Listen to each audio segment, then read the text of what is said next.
I am DYANAROZAY, and I bring a unique commentary to your favorite reality TV shows and whatever is popping on social media. If you are not a subscriber, please become one. Hit that notification bell too, that way you don't miss any of my videos. I go by DYANAROZAY on all platforms, and I appreciate every single one of y'all for rocking with me.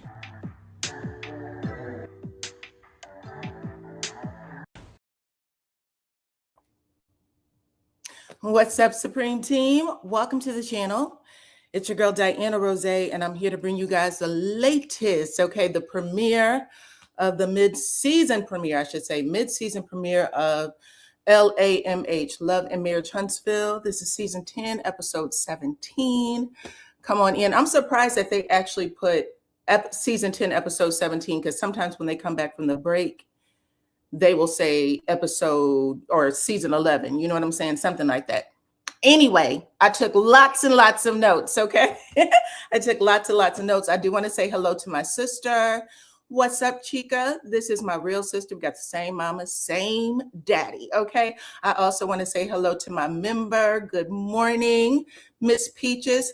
Y'all, I'm so sorry for being late. The time change threw me off. I was completely not aware. So come on in. Good morning to my sister Gloria from St. Louis. What is up? Leslie Barber, nice to have you. So we are about to get into it. Listen, she had a lot to say. She said, Tisha looking for another woman to acknowledge her feelings is ridiculous and childish when she doesn't demand it from her husband. Girl, bye. Anyways, y'all, we got a lot to talk about. Make sure you take the poll at the top of the chat because we doing something new. I want to know if it gets a crown or if they are a clown from this point forward. Okay, so make sure y'all take the poll. What else y'all got? What is up? I see Leah. Come on in. So just to catch y'all up so that we are on the same page, because, you know, different bloggers come from different positions, okay? So last season, or the last half of the season, we had a producer with Kimmy and Maurice. They were sitting outside on that patio. Y'all remember that? Sitting outside on the patio. And the producer says from the side, Maurice, you got to say it. You got to say it. We don't know what he was supposed to say, but it very much looked like he was going to ask for a divorce, right? Because he had told Kimmy, if you ain't happy with me, go on ahead and do it with somebody else. So he said, go ahead and say it. Maurice said, I'm not going to say it. I'm not going to say it. And Kimmy said, say what?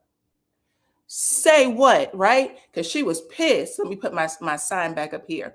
Kimmy said, say what? So that's one of the things that was a real big deal when we ended the season last year, or the first half of the season. The second thing was Destiny was the bone carrier, okay? Destiny did her big one last half of the season. She was the bone carrier who conveniently forgot everything she said, who she said it to, what it was about, child. And she's playing the same role this season, and I'm loving it. Tisha was beat about the head and shoulders by Nell Fletcher, child. And who else? And the Fletcher family is still running Nell Fletcher's nerves raggedy, okay? So that's where we ended, and we are about to pick it up. I do want to rate the episode, though, and y'all can put it in the chat, too. I actually rated this episode an 8.5. I'm gonna give it a strong 8.5 because there were some scenes that I thought was real, very much real, and also they laid a good foundation for how it's going to play out for the rest of the season. Okay, so take the poll at the top of the chat and let's get into it. So it opens with Trisha and Tisha. You can tell that Trisha and Tisha don't have a whole lot of chemistry. They don't talk to each other. They don't hang out with each other. Even though we've seen Trisha at the bar sometime, they don't have a real relationship. At least that's not how it played out on screen. Tisha needs somebody who knows her.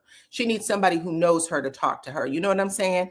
Hey, what is up, Melissa? Another one of my members. If you guys would like to become a member, the link is pinned to the top. But good morning, girl. Thank you for coming through and supporting. Anyway, they shoot the ish, you know what I'm saying, about what's going on in each other's lives. Trisha tells her that her son was in a car accident. Some of y'all may remember that. She said the car flipped like 4 or 5 times. They had him like in a brace, stabilizing his neck, his body, his spine. It looked real bad. It looked real bad, but he's a young man. He's still out here walking, talking, looking as healthy as ever. So good for him. Tisha said, oh my goodness, I can't even imagine going through something like that, and she was, basically saying, I'm happy that he's okay now. Trisha said that she almost lost her mind. Then they end up talking about Nell Fletcher, or not even really Nell Fletcher, really mostly about Destiny. Tisha says she don't know if she can trust Destiny. Sorry about that. I had to turn my phone off. Tisha said, I don't know if I can trust Destiny. The shit that happened at that wine vineyard. She said, I didn't like that at all. Okay. So right now I'm looking at Destiny with, both eyes, the eyes in the back of my head, whatever it takes, because she's not to be trusted. Okay.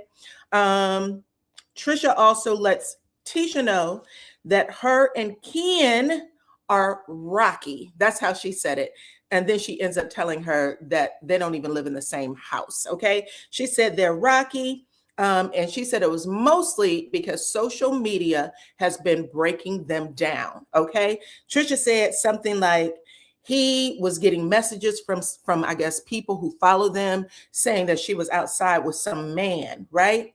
Trisha, I don't know if that was 100% factual, because I do follow both of them on Facebook and on IG. And what I can tell you is that on Facebook, like all the Facebook groups and all the Facebook things, Facebook is nothing nice. When Trish or Ken would post a picture of themselves together, people would come into the comments and say, you need to leave her. She's a trick. She don't love you. Whatever it is, they were saying that shit. They were saying things like she looked like a man. They would tell him this at Ken. And then he would probably respond to maybe 2 or 3 of them.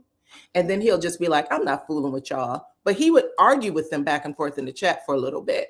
And I was like, what are you doing that for? You're going to have to learn to just lay that burden down. Okay. But, that's what was really going on. If she's saying that they ended up having problems because of that, it got a lot deeper than people just saying they saw her in the chat. Okay. So that's the first thing. But she said, at this moment, they're not together. Tisha said, well, why is he letting people in the chat get to him? Because people will say anything. She's saying basically she should know. I get all kinds of shit about my husband. And she said people even send me things about Ken. They were sending me things saying that he be sliding into women's DMs and stuff like that. And then Tisha said, well, what's going on? Are y'all still getting married? And she said, well, I'm not thinking about it. I'm not thinking about it. So that's how it pretty much ends.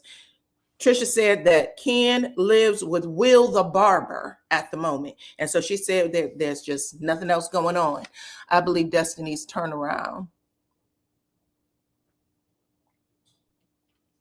Yikes, let's get there. Okay, now let's talk about Nell Fletcher. I told y'all to take the poll at the top of the chat. Nell Fletcher and Chris are at home, okay? And we find out in this scene that Nell has a lot of pressure on her, like she always does, okay? She said, I done lost my damn program director for the daycare. And I do believe that you need to have that as a part of your licensure. So I think she needs it. And she was like, I got to find me a program director who's willing to, be that interception between me and the state, assuming she's getting some sort of government funds. I'm sure she is. She also says that her dad lives with her now and she's taking care of him. And she said, I got 2 new grandbabies. I'm still taking care of these grown ass kids. And then they sitting down to have coffee. And Chris has this, like casual conversation. He said, well, has our son, Lance, finish the projects up there at the daycare like he said he was going to do? Okay, because the last time we saw them last season, Lance was supposed to be painting rooms and picking up the floorboards and shit like that. He said, did he get anything finished up there? And Neil looked at him like, hell no. No, he didn't get anything finished. And then Chris says, why? And Neil said, I guess he feels like you're here. I have you, so you should be the one doing it and not me. And he said, well, what the hell he think I'm doing, right? He said, because I lost my license, that boy think I ain't got shit to do. Okay, he think I'm over here sitting under the dryer, getting my hair curled, doing mani-pedis. What's up with that? Why isn't he doing what he's supposed to do? Well, Chris, let's start here. Nell Fletcher has been on your ass for a second telling you that them boys don't do what they're supposed to do. So you know you have to get on them. She asked you to. Could you please follow up with our sons to make sure that they do what they say they're going to do for me? Okay.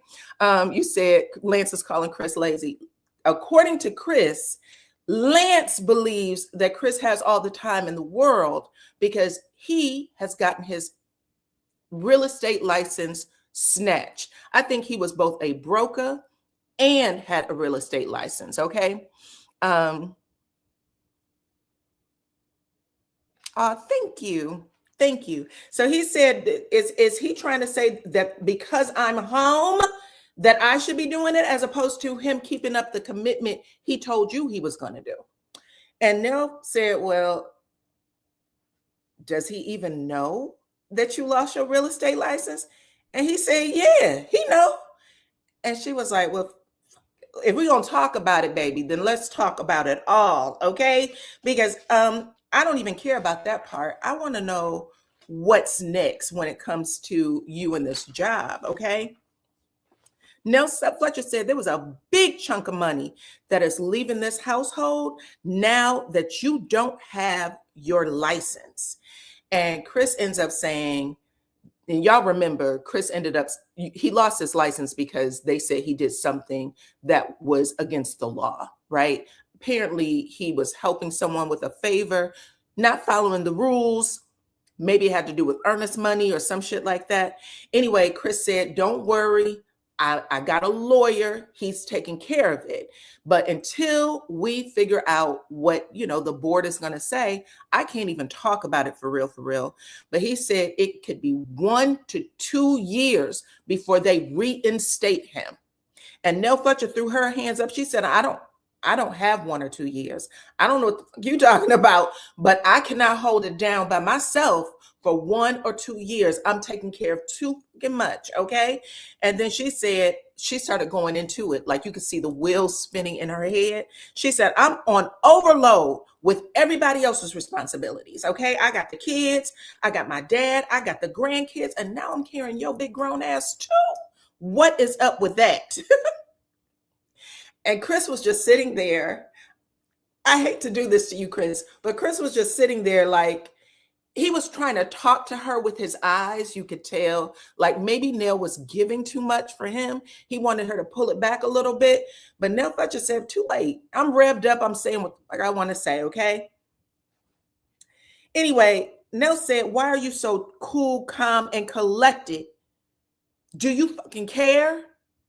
And Chris said, yeah, it bothers me just like it can bothers you, okay? So I just don't go off the way you go off. I handle things differently. I know how I gotta hold it down. I'm Chris Fletcher. When that man called his own name out, I cried. He said, I'm Chris Fletcher. I know I gotta hold it down, okay? He said, but I don't let things bother me like that. I got to think about a plan first. Okay. Damn it. You get yourself all riled up for nothing. Anyway, Nell said, well, what are you going to do to supplement this income? There's a big chunk of money coming out of our house. I need to know what you're going to do so that we don't take it about the daycare. Chris said, we're going to have to take it about the daycare. That's number one. Going ahead and get your mind from being around, we ain't doing this with the daycare. The money coming up out the daycare and any of the other businesses we got. And that's just how it's going to be. That's why we have multiple streams of income, so that if something goes down, then we can figure it out. But what we're not going to do is pretend like what's yours is yours and what's mine is yours. Okay. So Chris said, you got your posh and prissy that's coming up. Let's not forget that. I dump money into that shit so that you can get that started. Whatever income comes up out of there, we'll be using it. Okay. He said, we also got the cleaning business. Whatever income's coming out that, we're going to be using it. And we have our other properties. If we got to sell them, whatever it is, girl, stop acting like it's you and you alone. Okay? Now I'm actually putting more words in his mouth. I'm actually putting more words in his mouth, but that was where it was going. Chris just doesn't like to argue with Neil because he's not going to win. Okay? Anyway, after all that part comes out, Chris asked a question, and I really didn't even understand it until she answered it. But Chris asked the question, well, what about the daycare? Can you get a partner for the daycare? And Nell Fletcher snatched her head like, she literally like flinched, like, partner? This is when she really tore his ass all the way off, okay? She said, listen, and I didn't even realize that Chris was doing a Glenn from Bell Collective. What's your business look like? What are you doing? But she said, I'm not interested in a business partner, okay? She said, at the end of the day, you have your shit, which is your real estate, and I'm not a partner on that. Why would I put you as a partner on my business? I've been doing this business since I was 19. Everybody in Huntsville knows I know this damn daycare up, down, sideways, diagonal. Okay? You don't. And he said, well, I can't put you on the real estate business because your ass don't have a real estate license. You're not a broker. That's the law. I just can't add you. And she said, well, I ain't adding you. Okay.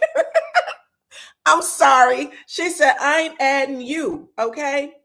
That's number one. We have houses together. We got properties together. We got these other businesses together, but this is mine. Just like your real estate company is yours. I don't ask you shit about it. You don't offer me anything. Don't try to wrap your ass up in what I got going on. And then she really emasculated him. Okay. She said, I don't need a partner. I can run that motherfucker with my eyes closed. Okay. Now, let me just say, when he first said it, I thought he was talking about some outsider buying into her business so they could have an income from that. I didn't realize he was asking her to put him on the business, like as a partner. I didn't get that at all, but okay. Anyway, Nell said, excuse me, not to mention, she said, I'm the sole owner.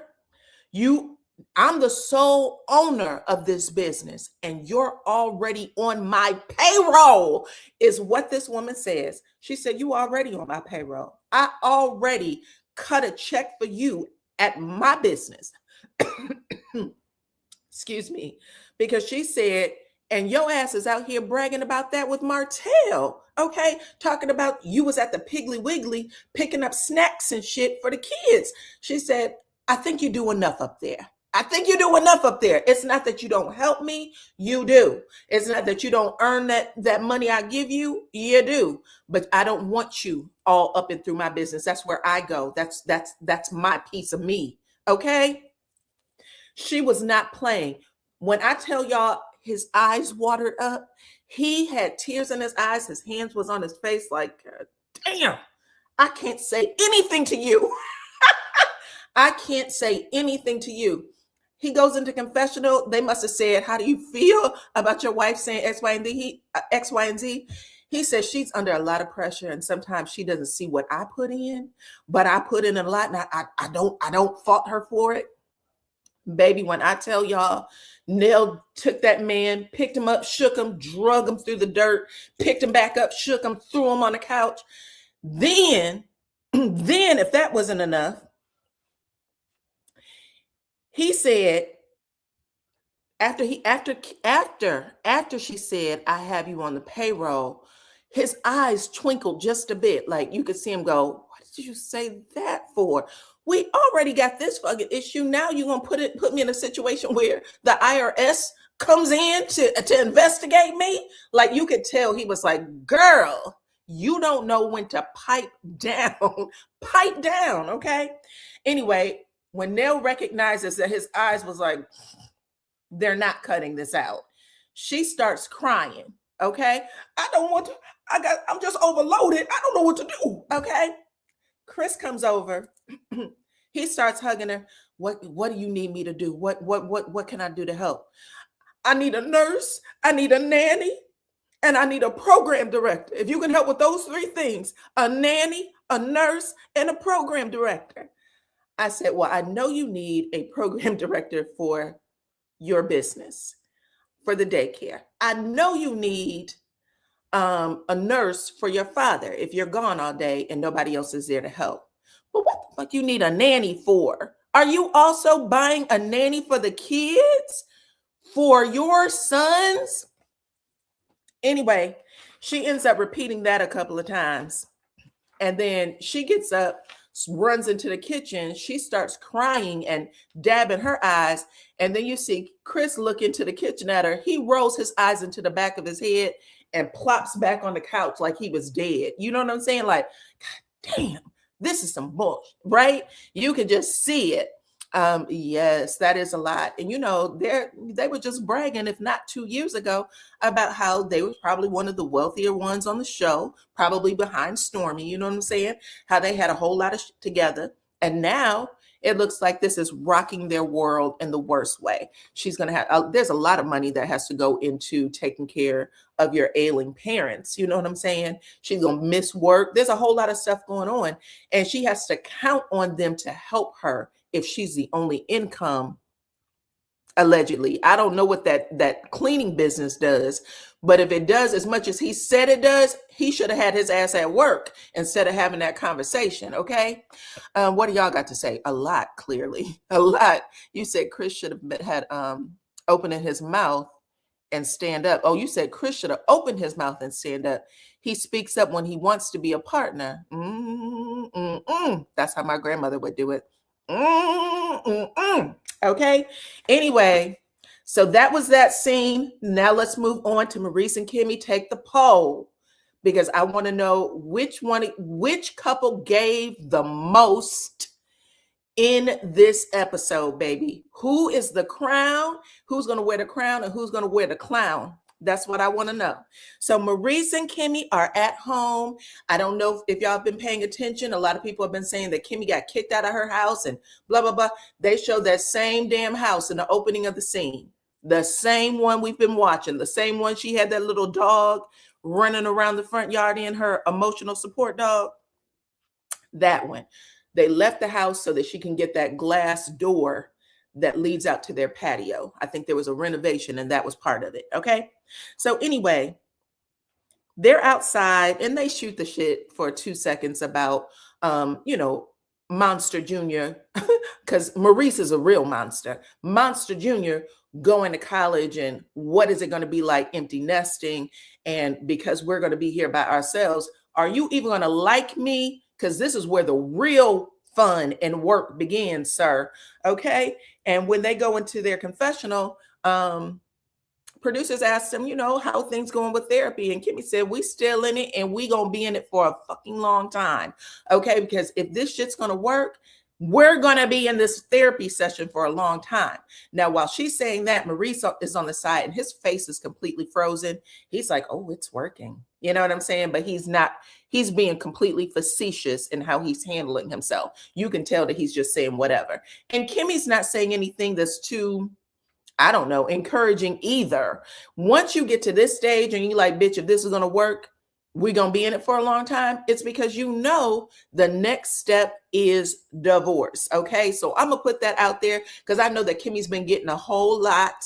People have been asking a whole lot of questions, but it seems like everybody on this show, past and present, have stayed with some lousy ass men and knew from the beginning that they were lousy, but they fought for them. They fought for them. And it's shocking. It's shocking. It is, especially since Kimmy has gone through as much as she has. Once you get your life back, baby, go on ahead and thank God for it and get them moving. Do what you're supposed to do outside. But Kimmy ends up sitting there with him out there on the patio. I don't know what they were drinking, child.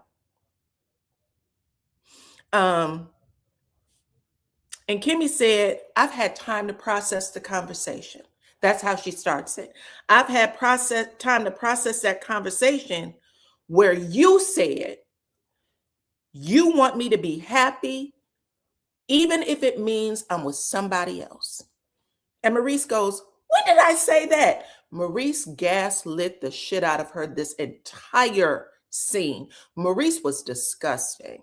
I'm going to tell you guys about it, but I just want to say out loud, somebody, because I think I'm blocked by everybody. Somebody get this video to Kimmy. Anyway, they play the scene where Maurice says, I'm not going to say it. And you could see Kimmy like freeze up. What are you not say what, right? They show that scene again. And even though Maurice is like, I didn't mean it like that. Maurice, you bitch. And I'm not even supposed to cuss no more. I'm not even supposed to cuss no more. But Maurice, you were so cold in that scene that I had to go back and watch. I cringed at how you were talking to her, tapping your fingers on the counter, looking around at everything else, throwing your arm back, looking at her like you didn't even know her. You would have thought she was a stranger in the damn street, the way you was engaging that woman. She's sitting here smiling. Oh, I liked going to therapy. Did you? Did you like it? Like, you were so nasty. You knew what you was coming there to do. That was your fucking Dear John letter. You was ready to break it off. And you didn't have the courage. But what you did do was humiliate her. And you embarrassed the shit out of her. Like you have been doing every single time. It's your MO. It's what you do best. And it's exactly what you do when you want to break up with somebody. Okay? It's not you. It's me. I'm moving to Japan tonight. I'm moving to Japan tonight, okay? Period. And my favorite, if you're going to be happy with somebody else, I encourage it, bitch, okay? Let me hook you up with somebody. I know that's a good person. Anyway, he goes through all of that. Maurice ends up saying some shit like, you're the best human I know. You're the best human I know. Also, a cold statement. That's your wife. That's a woman that you've seen go through the worst part of her damn life. You know what I'm saying? She's watched your children, your son grow up and become a man. Like, saying you're the best human I know is garbage. I personally would have whack-a-tack-tacked you. I wish you would. I wish I would say to someone, because at this point, Kimmy's also saying to him, I'm in love with you. Not I love you. I'm in love with you. I want to be here in this relationship with you. That deserves a response. I'm in love with you. I'm in love with you too. No. He says, you're the best human I know. You're the best human. I say that to my dog. And he's not even here. You are the closest to best human I know. Okay? Oh my goodness. Oh my goodness. Anyway, listen, I'm not asking anybody to feel sorry for anybody, but what I will say is every woman on that show, every woman has been through years of bullshit, decades of BS. And it wasn't because they just found out. The shit happened when they was dating. It happened when they was married. It continued to happen in the marriage. It's all of them, okay? We ain't gonna pretend like everybody didn't do it, child. Anyway, but she goes through all of that. She's looking at him. And even when he said, you're the best human I know, Kimmy actually makes a face like this motherfucker here. And she starts rubbing her leg like, I don't know what the hell is happening, right? I'm telling you, I'm trying to appeal to you that I am hurt by the things you say and the things you do. Anyway, Maurice doesn't get it. I mean, I won't say Maurice didn't get it. My bad. I done just gave him credit where credit is not deserved. Maurice absolutely gets it. What he wants is for her to get it. What he wants is for her to get it. I'm going to give you just enough to get you to move this way or that way, but I'm never going to give you what you want, period. Anyway, after that, Maurice says something like, Kimmy says something like, listen, You say effed up things to me all the time, but it doesn't mean that I want to end our relationship because you say effed up things to me. Well, it's the type of effed up things that he says to you, Kimmy, that lets you know he wants to end the relationship. You keep moving this all the way around, and Maurice does like this, like, oh, okay. And Kimmy starts giving examples. The shit you said on Carlos King's channel, the things that who was it, Claudia and Dustin, the shit they was trying to say to you and how you was answering back like I was disposable, like you didn't give a fuck about me. That hurts me, okay? And Maurice doubled down. Marriage may not be for me. Y'all, if y'all don't remember that interview with Carlos King, he literally says, I don't think I'm supposed to be married. According to y'all and everybody on the internet, marriage might not be for me, right? You're saying the things that you want her to hear so she can pack her bags. That's her house. You pack your bags anyway. And I'm going to tell you something else. I got the impression, because I did go back and look at that episode where they were sitting outside for lunch. I said, Maurice has already signed an apartment. He didn't sign a lease for a new apartment. That was the energy he was giving. When we leave here, I'm going to be going to my new place. I'm going to be going to my new place. That's exactly how it felt. But anyway, Kimmy says that's the shit that's unnecessary. You can think through some of the things you say first before it comes out of your mouth. That's what Kimmy says. Maurice said, I'll try not to say those things, but I might say them again. Kimmy, he's not even giving you a promise. I'll try not to say them, but what if I do?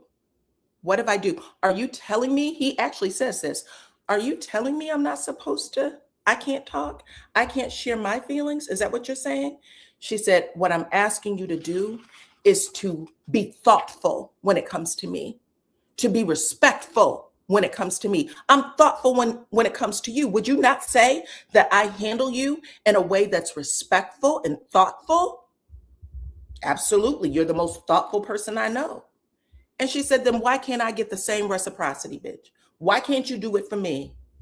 And this man says, opposites attract, which is not an answer.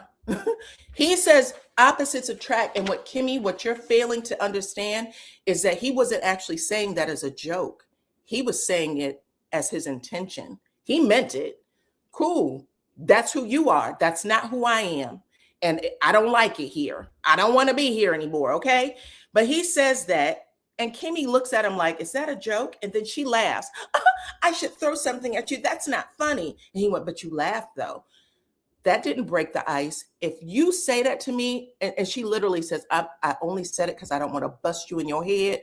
You should have busted him in his head. That was what was deserved there. That wasn't a joke. And he meant it exactly how he said it. Exactly how he said it. Period. Anyway, Maurice basically keeps letting us know that he's a dick and he's never going to change. That's just who he is, okay? At least with her. He might be somebody completely different with another woman. You know what I'm saying? Whoever he's actually in love with, he will be completely different with. And we've all seen people do this. You're one way with your wife or whatever, your partner, and then they move on and you see him someplace else. You be like, who is that? Like he's not even the same person. But Maurice is basically feeling like, okay, I got to give you something. So he says, Kimmy, we make a good team. We make a good team until I say some stupid shit. And then that takes you down. And not only does it take you down, but you're down for months, okay? It affects your spirit. It wears on you. If you know this, even him saying these words, I do things, I say things to you that wears you down and takes away from your spirit, your soul. Are you crazy? And he said, I'm learning not to say those things at age damn near 50. I'm learning not to say them, but I can't promise you that I'm not going to do it again. That just might be where I'm at, okay? And Kimmy looks at him like she still can't believe that he doesn't get it. I just can't believe it. And then finally, Kimmy just accepts it for what it is. And she says, I love you, kiddo. I love you, kiddo. And to my core, I know that there isn't anything you wouldn't do for me. And Maurice smiles like a 15-year-old child. And in the same tone of a 15-year-old child, he says, and I love you. Like a baby voice. And I love you. That was some of the disgust. That was completely, it destroyed me. Okay, I can't even find words. I was just like, what the fuck did I just watch?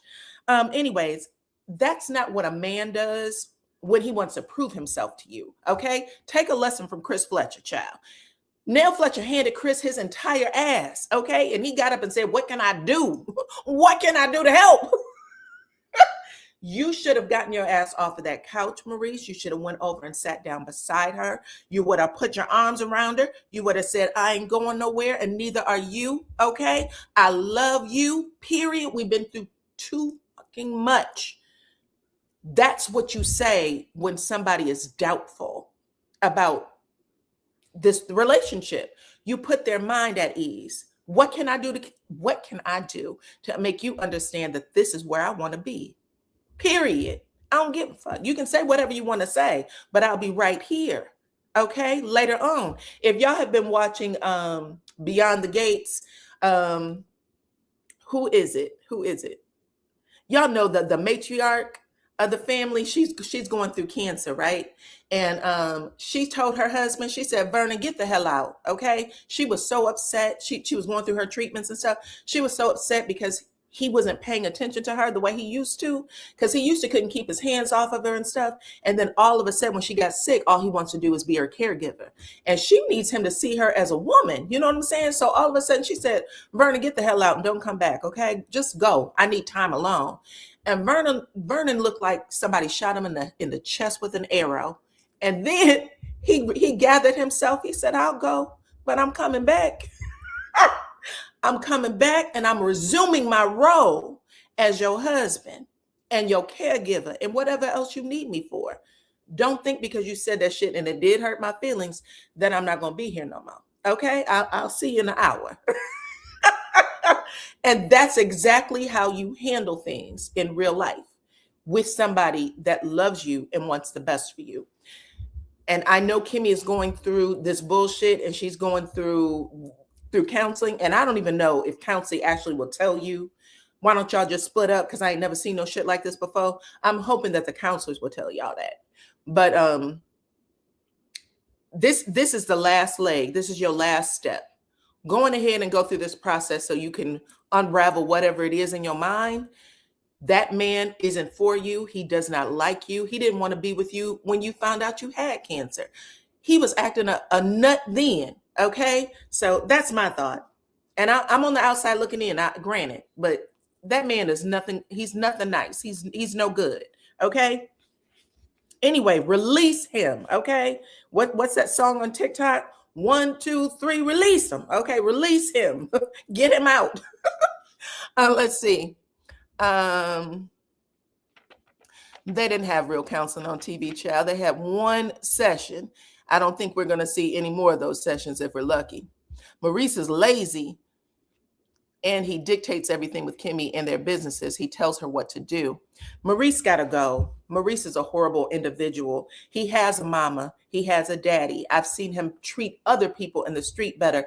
He was supposed to be someone who was a deacon in the church and counseling other people. There's just something wrong.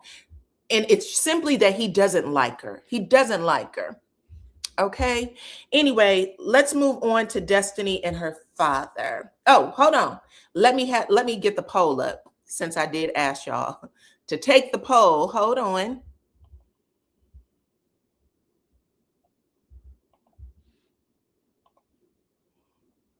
I almost forgot.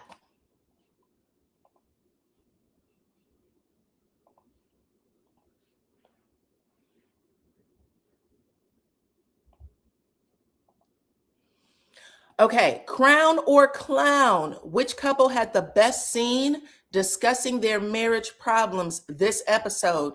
84% of y'all said that Chris and Nell Fletcher takes the crown, while 16% of y'all said that it's actually Kimmy and Maurice who takes the clown.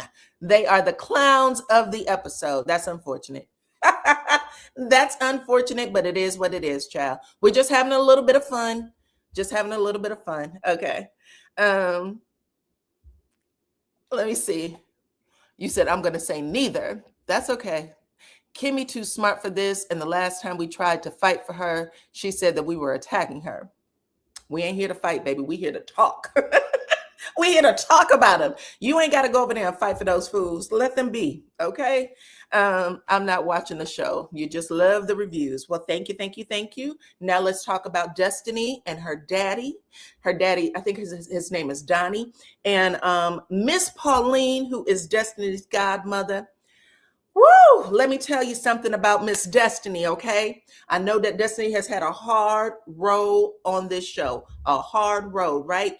We watched her this first couple of seasons try to figure out a way to have conversations about a man who told you, if you talk about me, I'm going to have your ass up there at the county, okay? In an orange jumpsuit and flip-flops. Borrow Martell shoes, bitch, because I will put you in jail, okay? We have seen this girl try to find different ways to zigzag in and out about telling her story. And oh my God, it has been one of the most frustrating things I have ever watched. It was like watching water or egg boil. You know what I'm saying? But Destiny has finally left that damn storyline alone.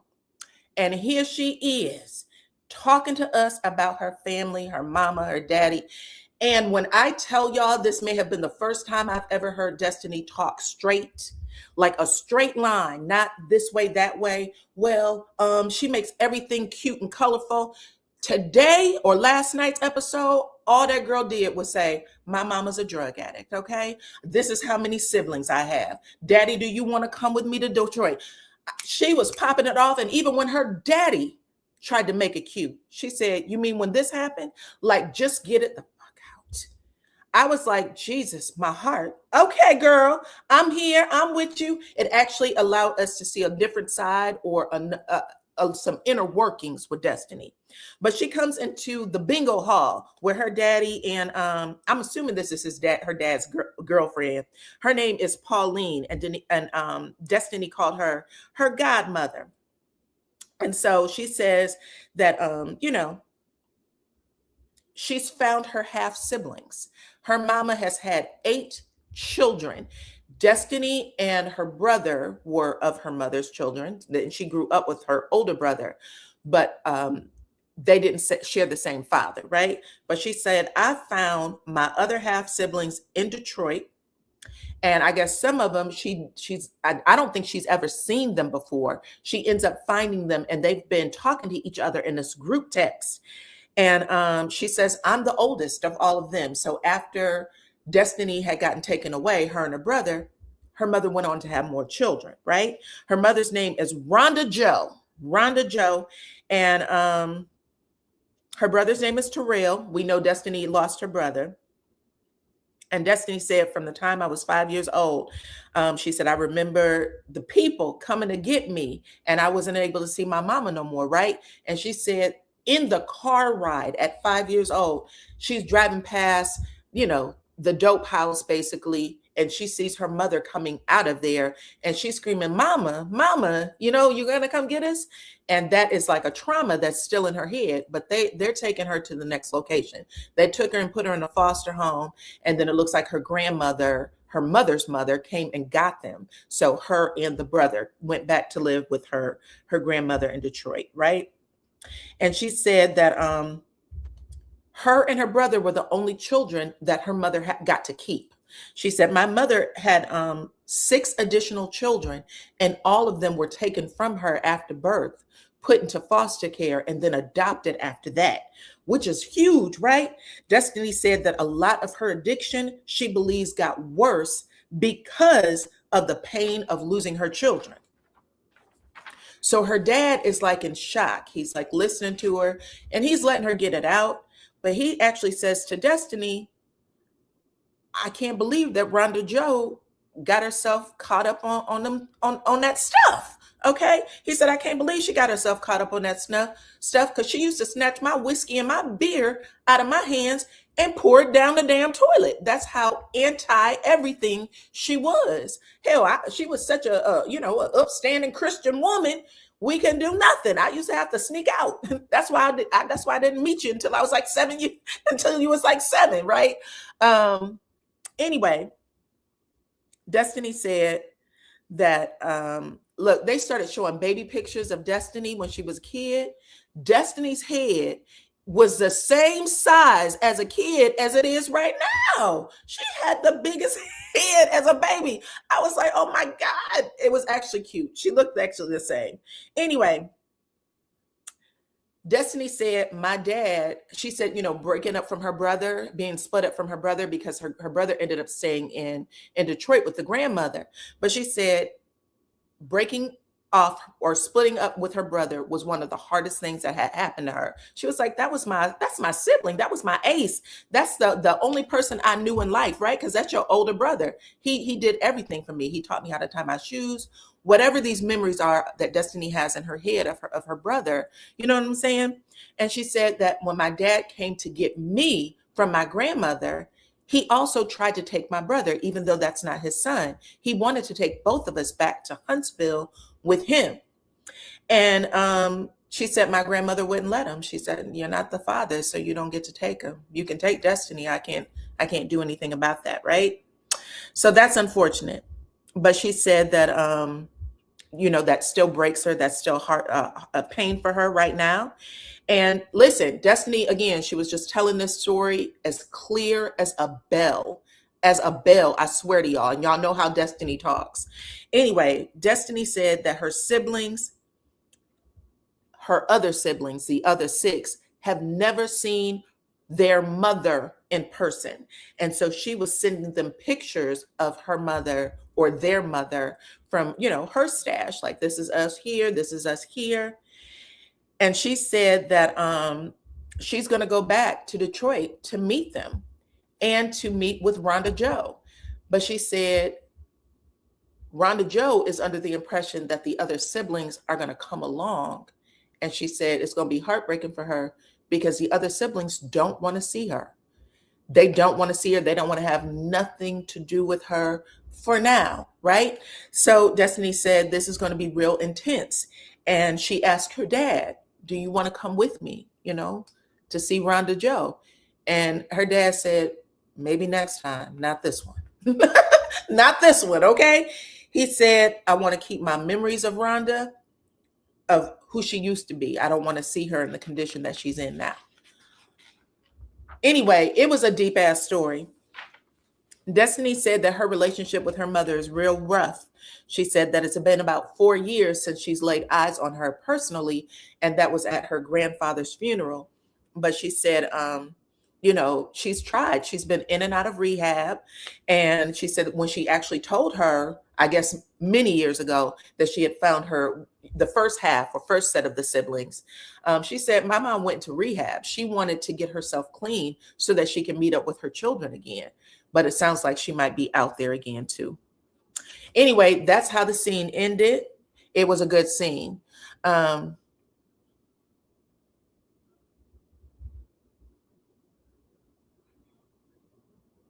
sorry to hear that, cover girl.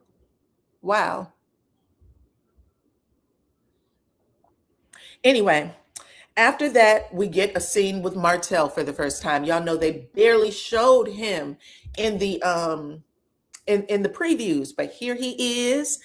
He has actually been working out real heavy, child. The muscles are just as big as they used to be back in the day when him and Mel first broke up and he could barely fit in them suits. He's back to being that big. He's also dyeing his beard again. The shit is extra black. He had his head completely shaved. He still got them nasty ass flip-flops. Anyway, he pulls up to a car wash called In and Out to meet up with Chris and to meet up with with Ken. Um, hey, Jackie Green. Jackie Green is another one of my members. I like to call y'all out because I know that y'all are really, really supportive of me, and I appreciate y'all. Anyway, let's talk about Martell. Let's talk about Martell, and thank you, Jackie, for coming through. I love it. Anyway, so he ends up coming in and he sits down to talk to the fellas. This was an interesting conversation. A lot of people took this a whole lot of ways, baby, but I'm here to tell you how I took it. That's it. That's it. Okay. So he's sitting there and he is, he said that he's juggling a new relationship. This is how Martell introduces himself to the scene. I'm juggling a new relationship, not that 12 years of mistress ass relationship that I had. I'm juggling this relationship. So he went from being engaged to juggling a new relationship. He cannot be talking about Ariane. He cannot. Okay. I don't believe it. Anyway, he said, yeah, I'm juggling a new relationship. I'm juggling the kids. I'm juggling work. You know what I'm saying? I got a lot on my plate. So this is what I got going on in my life right now. And nobody asked him anything else. I'm like, if y'all don't ask him who the fuck he juggling, okay, I need to know. Why did they leave that off the table? A man tell you he juggling a new relationship, tell him what it is, okay? Anyway, he sits down with the fellas, and the first thing he did was complain about Destiny. He said, you remember when Destiny, he tells Chris Fletcher, you remember when Destiny came to that meeting with me and you, and she told me and you that y'all needed to split a commission. Okay, she begged me to put her on so that she can sell a house. I got the house all damn it ready. I called Destiny so she can come out and do what she's supposed to do, and she told me she had better things to do. Get somebody else to do it. All right. And he said, I don't know what's wrong with Destiny, but don't come begging me to be a part of what I got going on. Okay. This could have been 15, 20K in your pocket. And you sitting here flipping your nose at me. And he looked at Chris Fletcher like, you on deck, you up next. Okay. Just want you to know, I ain't even asking Destiny no more because she done went a whole damn week without following back up with me. So as of right now, she done got the boot.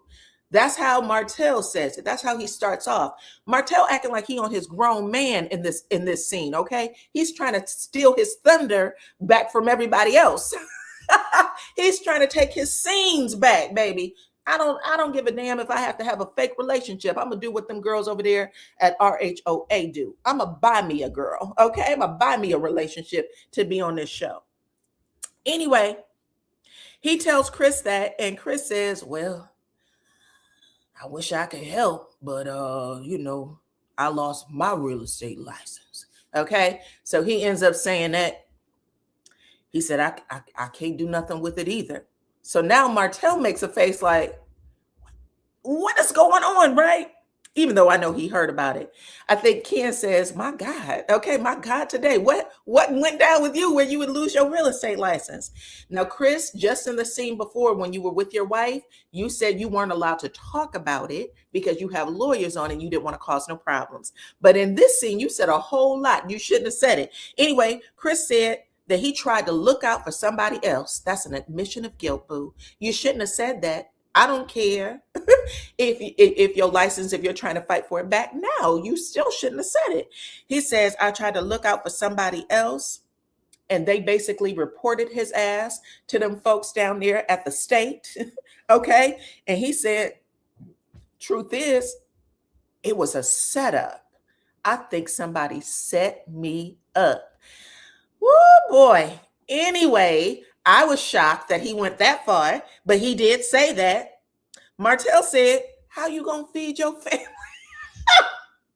Martell, a man who had, I hate to do this to you, Martell, but yeah, it don't matter. I don't hate to do it. The way Melody busted your ass out and said that she had to send an Uber Eats truck to your house or car to your house so that you could feed y'all's kids and the other two kids in the house. You, dude, Don't be asking anybody else how they're going to feed their family. That shit was funny to me. I rewound that at least 3 times. Anyway, Martell said, well, how are you going to feed your family? And Chris looked at him and said, bitch, that office across the street, that building is my building. That's what we got coming in, okay? We got other businesses too. I got multiple streams of income. You will borrow money from me long before I borrow money from your broke ass. Don't ever ask me how am I going to feed my family? You got some nerve. Oh my goodness. But Chris literally thought that was offensive. I don't blame him. Anyway, after that, Chris Fletcher also says that Nell Fletcher is real mad at him and that she's super embarrassed by the shame that he has put on this family once again. And Chris made the comment that he is a pillar in the community, which I know I've called that man a pillar in the community before. I don't know. I've never heard anybody else refer to themselves as that, but I definitely called Chris a pillar in the community. He said, I'm a pillar in this community. It's unfortunate, but we're going to get through it. It is what it is. Shit happens, okay? That's when Ken ends up telling all the fellas that him and Trisha are Splitsville and that he had to get a new apartment, okay? He said him and Trish fight so much that he had to get a new apartment. Ken, sir, here's the thing. Those court documents came out. It should have come out long before you take this scene. And we knew that your ass had till 5 p.m. the same day the divorce hearing closed to pack your shit and get out. You weren't even allowed to be there, okay? You were supposed to leave that day. And then if y'all was dating, you were supposed to come to the house and then be gone by a certain time. Just like Martell has the same order for Ariane. She needs her separate place. And then if you want to stop by, your ass got to be gone by a certain time because that's daddy kiddo time, okay? You had the same order. And I wish you would have just been honest about it and said that because this is not true. You were supposed to be gone already and you should have just came out and said that. That's all I'm saying. That's all I'm saying. You're watering down your storyline and I don't like it. Anyway, Martell said that he commends Ken for getting his own apartment and that, he should find another woman to sow his wild oats with. Somebody with no kids, though, is what Martell said, because if he was in Ken's position, he would definitely find a woman with no kids. Okay? That's what this cuckoo kachoo motherfucker said. That's what he said, okay? Hey, Coco, thank you for becoming a member. I appreciate you. Oh, my goodness. That's what this cuckoo kachoo motherfucker said. If I was you, that's what I would have done. And then right before our eyes, Martell transforms into Big Unk with Ken. I think he's a few years older than Ken, right? Maybe just shy of a decade, but he ends up becoming Big Unk to Ken. And he said, why don't you get yourself a 27-year-old woman, somebody, a good looking woman, 27 years old, you know what I'm saying? Make you make good money. You know what I'm saying? You smooth, you cool. That's all you got to do is get yourself a 27-year-old woman. When he started talking that shit like that, I said, no, he ain't. And Ken was like, no, I don't want nobody that's under 30. They slow. They on the slow bus when they 30. He said, I was like, bitch, you better cut it out. Both Martell and Ken. But the way Martell started whispering to Ken, like he putting him on game, that shit was hilarious. And I kid you not. Anyway, Chris ends up saying at the table, why you want him to get a young woman so that he can control her? Is that what you're looking for? Martell said, that's how it's supposed to be. We do every fucking thing.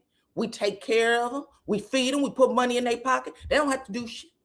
We taking care of them. We supposed to have the control. Martell then tells Ken, you let Trisha control you and you pay for every damn thing. You let Trisha control you right now and you pay for every damn thing for her and them kids. They ain't even yours. Okay? buying cars and shit, sending people off to college. All you doing is going broke. Now, when he says this, Ken starts laughing because the shit was true. Because it was true. And he's like, oh, did I get struck? Yes, you got struck. You got struck. Okay. After that, Martell decides he's going to give everybody game on what women nowadays are into. Okay. He said these heifers out here thinking they all Megan the Stallion, tossing that ass, showing titties, sliding. They slide into the men's DMs. We don't even court women no more. We don't get to choose like we used to. They come to us.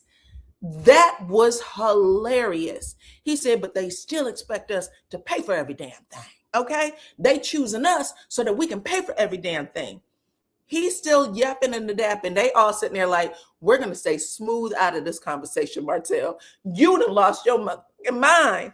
Anyway, Martell ends up saying at the end of the day, these women are looking for dick and checks. Okay. I'm going to borrow that from Glenn over there at Bell Collective, but that's exactly what he said. The women that slide into my DMs, that's all they looking for. And I know they looking for that from you, young blood. Okay. Martell's still on his, his unk game. I know they looking for that from you. Look at you. Okay.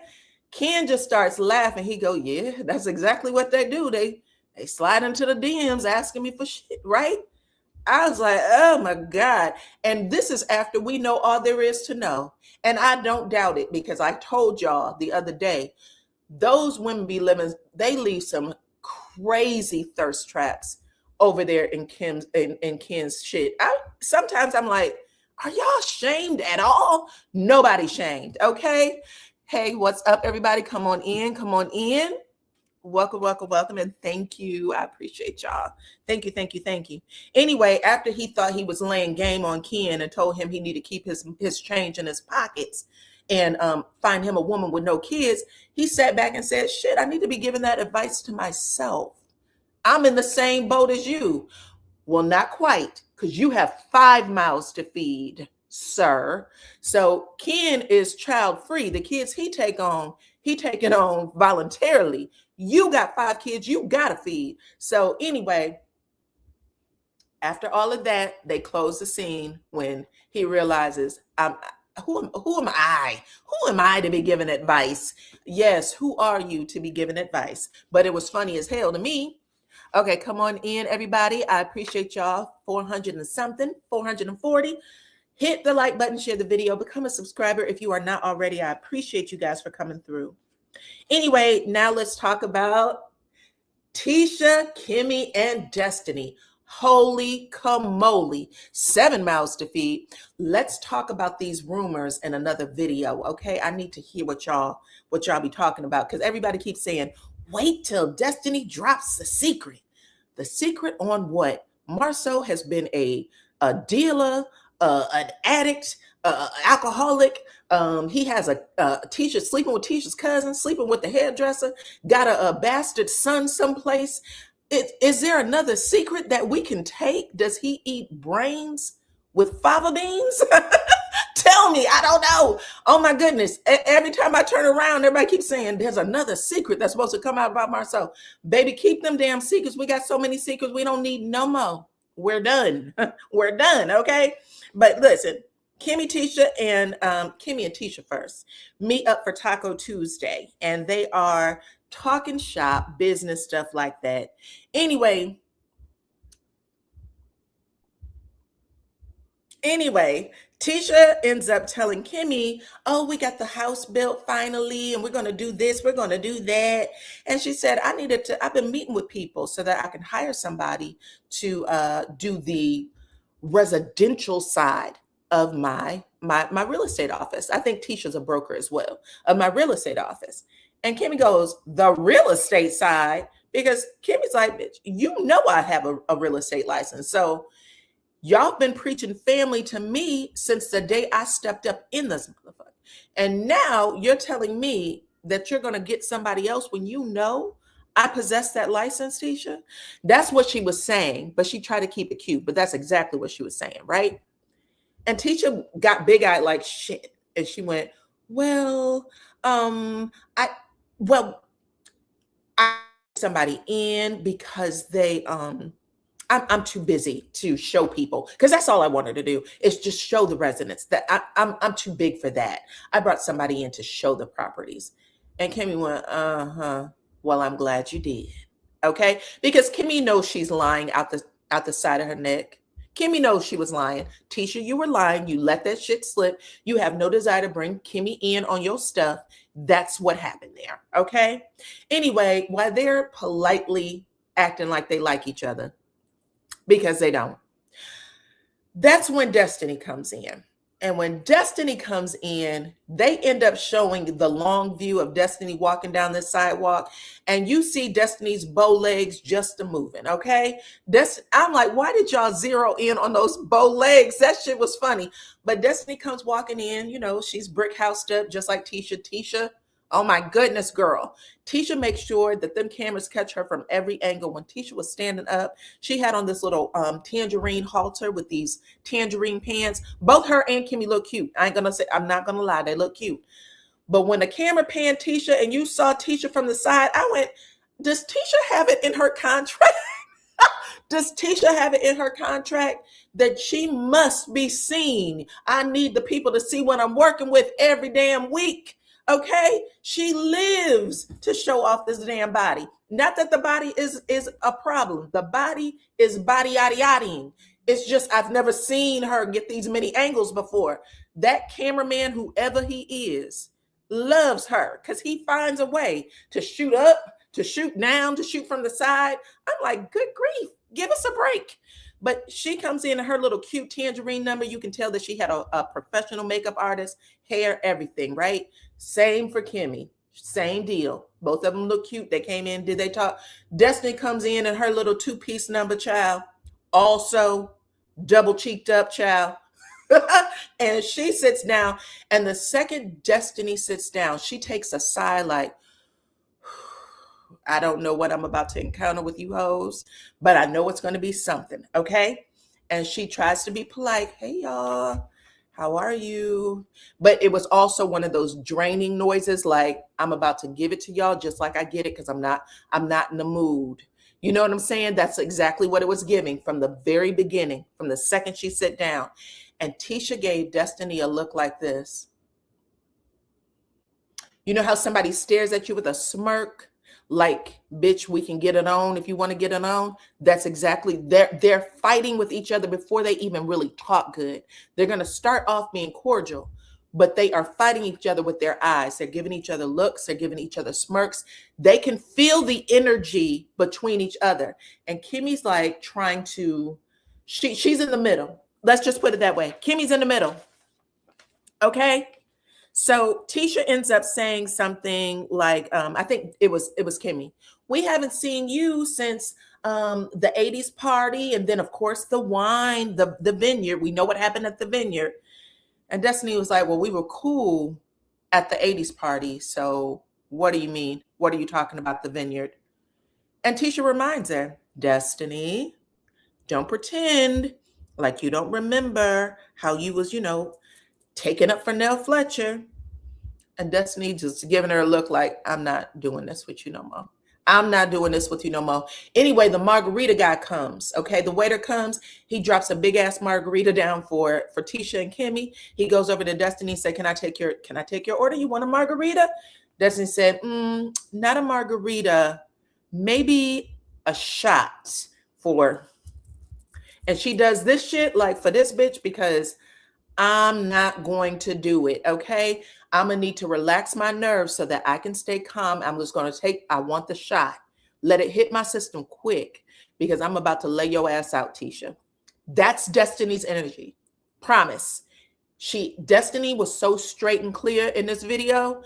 And even her saying, I need a shot for this bitch right here, Tisha looked at Destiny like she wanted to smack her. That same face that's in this thumbnail. Tisha looked at her like, bitch, we're about to go here. So they know they're about to go here, y'all. That's all I wanted to point out.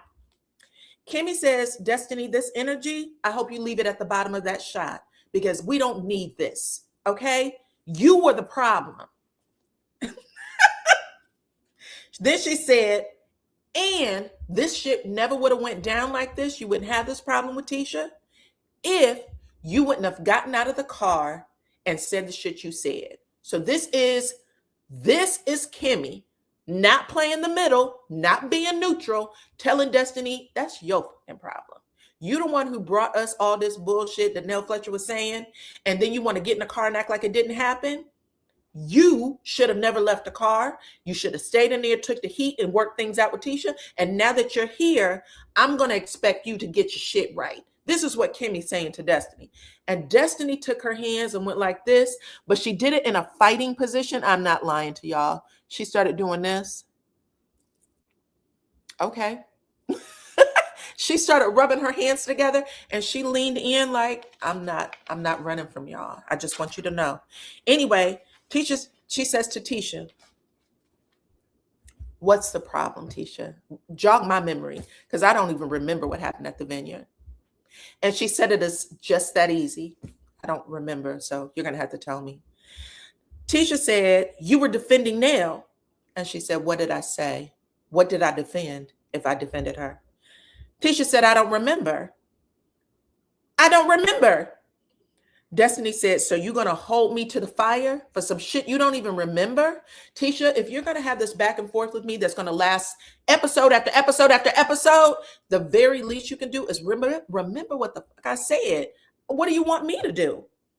Tisha said, I don't remember what you said line for line, Destiny, but I do remember how you made me feel. That's when we get Destiny in confessional. And Destiny said, fuck Tisha's feelings. Okay. She said, Tisha felt a lot of things about a lot of people. I can't keep up and I'm not going to try. Period. I'm not doing it. All right.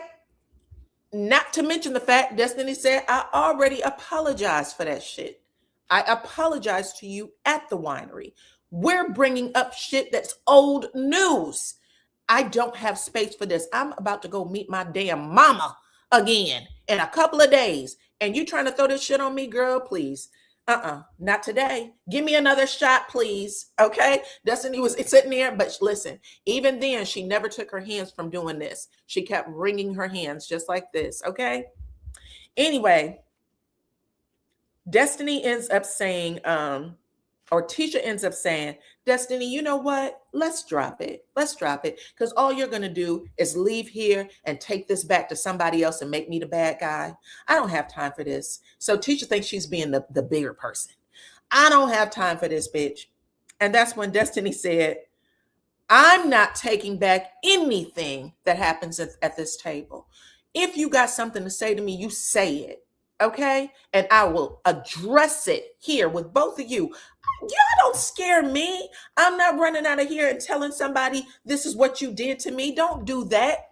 Don't do that, Tisha.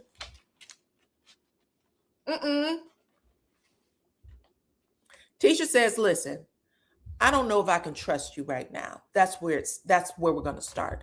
I don't know if I can trust you. You say funny shit, Destiny, like the other day when you said that you were Martell's friend first. Like you're putting me in this category. Oh, we all met each other through Martell, but I was Martell's friend first. So your loyalty is there, not over here. And then now that I'm thinking about it, you met Nell Fletcher first before you met me. So do you feel the same way? Is your loyalty with her? Or do you have any to spare for me? Destiny said, have I shown you that? Tisha said, no. Destiny said, so why are you questioning it then? What these fucking what ifs? Tisha, I don't have space for it, okay? I've already acknowledged that I hurt your feelings. Then I apologized for hurting your feelings. I'm not going to grovel and kiss your ass. That's when Kimmy was like, what the fuck? Like she's going back and forth like this between Destiny and Tisha. Oh my God, oh my God. Then Kimmy says in confessional, I told y'all that Tisha's for them streets. Is Tisha for the streets? Or is Destiny for the streets? Girl, Tisha ain't winning this round. That was Destiny, okay? She got knocked out. Tisha got knocked out like Egypt. Okay. What's her name? Salt Spinderella. Who's the other one, clone? Who got knocked out over the weekend? um anyway, the ladies from Salt and Pepper. Anyway, she said, I told y'all teacher was from the streets. And I said, Tisha is not doing anything here. You did more to fuel the flames by telling Destiny to pipe her ass down, thinking that what you had to say was going to calm this down. And Destiny looked at you like, neither one of you are going to shut me up, stop me from saying anything. Yes, Peppa's daughter, I guess, was trying to be some sort of amateur fighter child. She got knocked out the first hit. It was crazy. Anyway, after they say that, these two start getting loud as hell. They screaming back and forth, and I mean loud. The entire restaurant could not have helped but to heard everything they were saying. And Kimmy is literally just like, oh my God, what do I do? What did I do? Destiny said, bitch, you getting loud with me, I will get loud with you. We can keep this up as long as you want it to happen, Tisha. I'm not scared of you, Tisha. Say what you have to say, and I will respond accordingly, Tisha. She kept doing stuff like that. Next thing I know, Destiny said, don't gaslight me, because that's what it feels like you're doing. And Tisha goes, so you want to play victim now? And that's when Destiny went. And that's how it ended. That's how it ended. Okay? Absolutely an 8.5. Y'all can put y'all rating in the chat if y'all had an opportunity to watch the episode. I don't think that Destiny and Tisha are faking the funk. I think that they are really into it. And based on them previews, when Destiny's going to say, don't let me tell you what I know about your husband. Okay, Destiny pulled a Mariah from Married to Medicine, bitch. Okay, Destiny, if Destiny would have stood up and said, don't make me pull the receipts, she would have been Mariah from Married to Medicine. But Destiny's about to say some shit to Tisha, so tough. And everybody at the table go, oh, no, don't do this. Don't do this. Period. But from what I understand, Tisha said, don't make me tell what I know about that divorce. So she's going to say that, from what I'm understanding. Okay. Anyways, listen, when my sister used to help me do the reviews, because now she prefers to be in the chat. When my sister used to help me do the reviews, we would have an MVP for the episode. We would do an MVP for the episode, right? And she would always put it as her Abby because she didn't show her face. So I'm going to keep up with that. I'm bringing back the MVP, but what I'm going to call it is Scene Snatcher. The scene snatcher for this episode was Destiny Payton. Okay, Destiny rolled up in here and laid Tisha's ass out. It was absolutely unfortunate. It was unfortunate. But this is for this episode. You know, sometimes one episode you're down, the next episode you might be up. We have to see. But yes, that is what it is. I see a lot of people saying 10 out of 10. Oh, you said the live is 10 out of 10. Thank you. But yeah, Destiny came through. And I want to say, it wasn't that she just came through with the scene with Tisha. She showed herself in a different way than we've seen before. Destiny, whatever trauma she was going through after that divorce, she didn't show up on screen well. Whatever she was going through while she was divorcing, she did not show up on screen well. This is the first time I've ever seen her, boom, like I'm landing every scene I'm in. Okay. And so I'm looking forward to it. But yes, Chris and Nell issues. Yes. So Chris and Nell Fletcher wins the crown. They win the crown for the best relationship scene, their marital scene. So that's what we'll do from this point forward, because I need y'all to get involved so that we can talk. You said, I want to talk about divorce. You want to talk about the divorce. Nah. I don't think that that's allowed. I don't think that's allowed. Anyway, we'll see. We'll see. Okay. So anyways, you guys, that was the episode. I don't know if you guys want to come up and talk. We can do that. Let's try. Because y'all know what? I want to bring my panels back. We gotta start talking again. You know what I'm saying? Only if you want to, though. I'll leave this up here for about 3-5 minutes and see what y'all have to say about stuff if you wanted to come up. If not, that's okay too. But it was a solid episode. I like that the Fletchers are like, you know what? Let's just get it out there. The story was already out there. The story was already out there anyway. So I respect that. Who else? I don't know. I actually like Martell trying to play big uncle to Ken. I thought that was a funny scene. I thought that was funny, him talking about how women are always in his chat. And I also thought it was funny that he started off the episode with, I have a new relationship. I thought that shit was funny too. All right. So it looks like y'all are being shy today. You said you can't wait for somebody to put Tisha in her place. Yikums. Y'all don't think that Tisha's ever been put in her place? Because Marceau does it quite a bit.